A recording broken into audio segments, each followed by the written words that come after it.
Hi, my name is Mark Robledo, and I'm the president and founder of the Crossroads Group, and I want to welcome you as a contractor to our company. Everything we do in terms of phone interviews really begins with you, the contractor. So I cannot overstate the importance of what you're doing and how critical it is to our mission. So, what is it exactly that we do? Well, on the page that you see on the screen, we've got our website, and it's got a little bit of information about us in terms of who we are. That's me there. And we've got bios and photos of key members of the team on the website. And we also have more information about our services. And you can see that the patient and consumer surveys encompasses a big part of what we do. We have a little description of each of those services on the website. A lot of these surveys that we administer are conducted through phone interview, where we get permission from the client to contact their patients and ask them questions either about their experience or about things that they would be interested in terms of services, what they'd like to see better, uh, what's good about it, how they like the interaction with the provider. A lot of different questions could potentially be on the survey. And so we subcontract out the phone calls, the interviews, which are key, and then those interviews are then processed on our end, turned into reports, provided to the client, and ultimately make a big difference for the client. And just to give you an idea of that, I pulled up a few reference letters. So here's a client in the state of Texas um, who provides a recommendation. This is actually directly from the CEO, and they've been with us since 2009. We have a great interviewer on that project who's been on the project probably since 2009 or shortly after, at least for 5 years. And she does a phenomenal job because she finds details, does great quality surveys, and they've been able, as a result, to improve not only their survey results, but the overall quality of care that they're providing to their patients. And as a result, they are growing phenomenally. Um, there's other examples of that I could share. Here's another one out in California. This is a nephrology center or group of centers, and they also have been really, really satisfied. So this is, at the end of the day, the result we're trying to generate. And we've been doing this for about 15 years, so we've got lots of experience. And we're very selective, by the way, in terms of who joins us, either as an employee or contracts certain services to us. So the very fact that you're watching this video speaks volumes about you, that you've been able to be selected for this important role. One of the documents you'll be seeing, if you haven't already, is a document called the Contractor Survey Administration Guidelines. So this is a set of general guidelines related to conducting surveys. Now, each project also has a much shorter guideline document related to the specific project.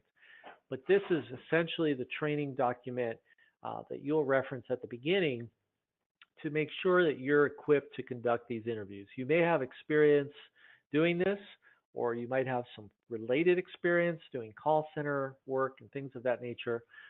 But I want to emphasize the importance of reading this carefully. Take the time to read it. We actually pay a bonus out to our contractors for the time that they invest here.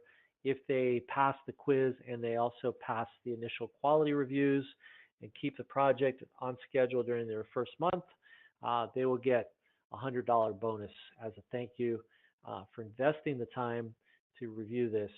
Going over this will also help you grow as an individual, because you're going to learn basically what we've learned over 15 years of doing this. You're going to get to learn it in a very, very short time. This information will also help you by preparing you to handle different situations, so you'll know how to respond to different scenarios. There's a lot of detail when it comes to survey work, and the power in it is in the details. The quality of it is a result of the details. We also talk about the financials here. Most surveys are contracted at $4 per completed survey. Surveys are relatively short. They're about 5 to 7 minutes for a surveyor who's got a little bit of experience. They will take longer, I'll warn you now at the very beginning, because you will be not as fluid during your first 5 calls as you will be during your calls once you've done a few more. There's also a bonus rate that kicks in. If the quality and the pace are good, we pay a little extra. But here you can see the average surveyor is in this neighborhood, 4 to 7.75, depending on the project, depending on their experience level. There are surveyors who are finishing 6, 7, or even 8 surveys per hour, and they're making, multiply whatever that is by 4, and that's what they're making per hour. We're going to provide you with some stats as well regarding how many surveys you're averaging. One thing I will say at the beginning, when you first do this, I've seen some surveyors, they'll do 2 phone calls and then they say that it's not good and they basically give up. And that's the worst thing you can do because you've already invested a lot of time at that point. And if you persevere, and I do surveys myself, so I know, if you persevere and you stay with it and you get in a groove, you will be averaging somewhere in the neighborhood of 5 or more surveys per hour. If you do that, you're going to be consistently generating over $20 of income per hour, and you're going to be making your own schedule, which is the beauty of it. You just need to be disciplined to ensure that you have enough time in your schedule to do the work. Because some people working from home is a new thing for them. They're not used to that, and they have a hard time managing their time and blocking out sufficient time to complete the work, the weekly assignment. You'll get a weekly assignment in terms of number of completed surveys. I highly recommend you try to complete the bulk of the assignment Monday, Tuesday, and Wednesday. So by Wednesday, you're pretty much done. Don't wait till the end of the week because that's where surveyors get in trouble. They procrastinate. They wait till Friday or Saturday, and then something comes up that they didn't expect, and now they find themselves in a hole. If your assignment is, let's say, 50 surveys a week, and you get behind, let's say you do 30 in week 1, well, you're still going to have 50 to do the following week, plus the 20 that you were short on the first week. So now it becomes a pressure situation, and that's something you want to avoid. The opposite is true as well. Let's say your assignment is 50 a week and you do 70 in week 1. Well, then your assignment the following week is at least 30. Now you can continue to accelerate that and do more. Just be careful you don't oversample for sites or providers, and that's something you'll get into in a little more detail when you work with a project manager. But you can get ahead, and getting ahead is great because it takes the pressure off, enables you to earn the bonus, and it's basically downhill. And if something happens unexpectedly, somebody gets the flu, something like that, you're not dealing with a situation where you're struggling to get caught up, or you're being called or emailed from your project manager. One other thing I will say, be sure to be very proactive in your communication with your project manager because you're probably going to be working remotely from a secure, HIPAA compliant location. And so your project manager is not going to be sitting down the hallway from you, but they will be a phone call and an email away. So please avoid situations where your project manager has to chase you down or can't reach you because that stresses them out, understandably so, because they're under deadlines that need to be completed. So stay in touch with them. This document is pretty lengthy, but again, it's pretty interesting the way it's worded. We try to keep it interesting. There's more here about earnings and see how the earnings, basically this is showing you how the earnings trend higher as surveyors get more experience. Once they've been conducting surveys for a longer period of time, the average and the maximum both increase. Okay, this is based on actual data that we collected from our surveyors. And a lot more. I won't go into this document in detail, but there's lots of tips. We want you to be successful. We want to have a long-term relationship with you. We want you to thrive in this role and not only make good money, but also help know that you're making a difference with the clients, as we saw from that earlier testimonial. In terms of sample reports, I thought I'd show you a little bit of that just to give you an idea of what we do for the client. Whoops, there we go. So we provide these little PowerPoint presentations for the clients so they can see how many surveys were completed, a little bit of the questionnaire. This is medical results for the fourth quarter of 2016. They can see the overall satisfaction scores, poor, fair, good, excellent, and then quarter to quarter, quarter one, quarter two, quarter three, quarter four, overall. And they track all of this. They look at it really closely. They look at their percent excellent score very, very closely. So the difference between a good and an excellent is huge. You'll see most of the surveys end up in one of those two categories. You want to make sure that they're responding, the patient is responding according to the scale. Your calls will get reviewed randomly and periodically, and continuation with us is subject to quality work. So please be sure to respond to the coaching. We're not looking for perfection, so don't be discouraged if you get some feedback. You definitely will, especially at the beginning. As long as you're responding to that feedback and growing and improving in the quality, then you're going to be in great shape. And good quality also translates into faster surveys, so you'll be making more money, generally speaking, as a result of that quality. Looking here, we see that the provider listening is the highest score in this example. The patient portal satisfaction was the lowest score, and they improved on some of the questions in the fourth quarter, and dropped on others. So at the end of the day, you don't have to worry about any of this. This is what your project manager does, but it all starts again with the survey that you complete. Okay, because without the surveys being done on time and being done well, we don't have good information to create these beautiful charts and graphs with. Okay. Also thought I'd play a little bit of recording so you could hear a survey briefly. I won't play the whole thing, but this is Maria. She's one of our top surveyors for over 5 years, and I'm going to play a little piece of her phone call just to give you an idea.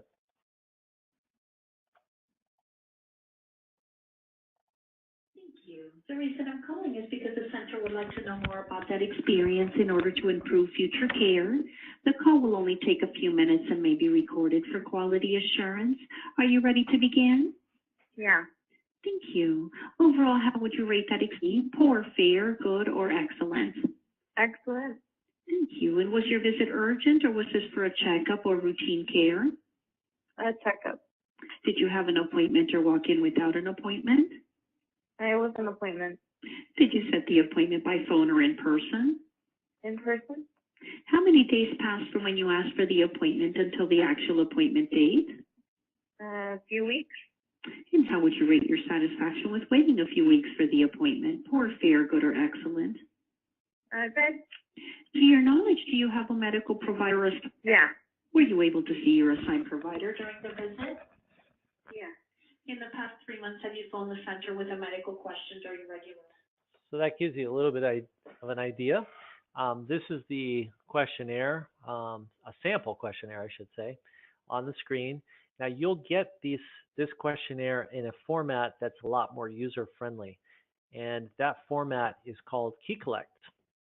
And in the Key Collect, I'm actually going to pull one up. So on the screen, you can see an example of a Key Collect. And we have other videos that you're going to get. I encourage you, by the way, to watch those videos and save those videos. Don't lose them, because you'll want to reference those again later. They will make more sense after you've done a little more of this. So on the screen, you can see you can input things very quickly. I can actually use the keyboard as well, as long as the survey is not online. If it's a Key Collect survey like this one, I can type the number 3 here and it'll literally input that, or I can click whatever the option is. I'm going to use the keyboard again so you can see how quick that is to possibly input things. Just be sure that when you input, this is very basic, but it's very important that you're inputting what the patient is saying, inputting accurately, because as the saying goes, garbage in, garbage out. So you want to make sure that whatever they're saying is what you're typing in. So you want to be really careful not to avoid errors in the entry, the data entry, because that's obviously detrimental. So that's a little bit about the process. Again, I just want to encourage you, just persevere. It's going to seem like a lot of information at the beginning. I promise you it will make sense. All the dots will be connected. We're going to give you a lot of support.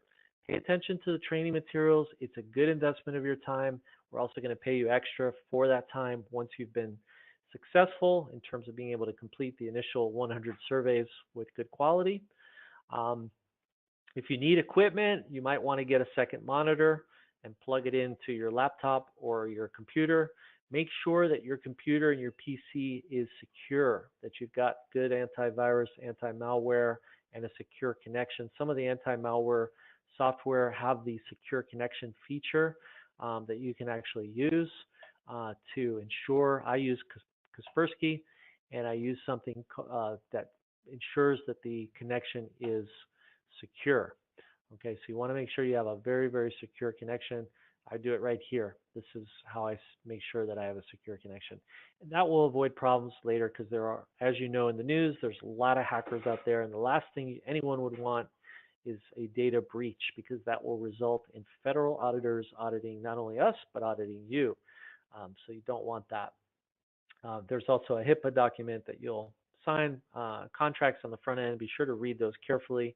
And also, if you decide to decontract us, please provide us with that courtesy of the 2-week notice period, during which time you keep the project current.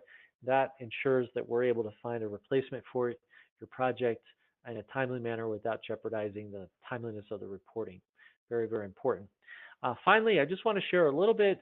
We conduct surveys of our surveyors, and I wanted to show you some of the positive comments we got when we just administered the surveyor survey very recently in late 2017. And these comments are the positives. We also had some opportunity comments that we're taking very seriously to try to continuously improve what we do. We can always get better, but I wanted to share some positives with you and what surveyors particularly like about working as contractors with us. And these are grouped by project manager. We've got a great team here in the office. So they're all very nice and helpful. We give a lot of support. Communication is excellent. I can get in touch with my project manager. I like the way they treat us. I can work independently, but they're available. Positive feedback. Everyone is so nice, helpful, easy to work with project managers. In other words, the surveyors we have now, they love the project managers. So take care of your project managers. How do you take care of your project managers? Just by doing good work on schedule, and they will love you. They'll love you anyway, but they will really love you if you do that, and they'll keep you on the project, and you will get more assignments because we give out special assignments to those who are doing best. Again, communication, working from home is a big feature. The culture. I feel a part of the team, even though this individual is remote, that we're not hovering over you all the time. However, if you get behind, we will be contacting you because, again, we're under a lot of deadlines. I do not like but love how supportive everyone is. They're prompt to answer questions, help with technical issues. We're there, again, to support you, as these comments, which are from people that are currently contracted with us. This is a good one. These comments kind of say it all. So please, again, just dive into this head first, get off to a quick start, and you will be successful. Thank you so much. If you have any questions, please do not hesitate to reach out.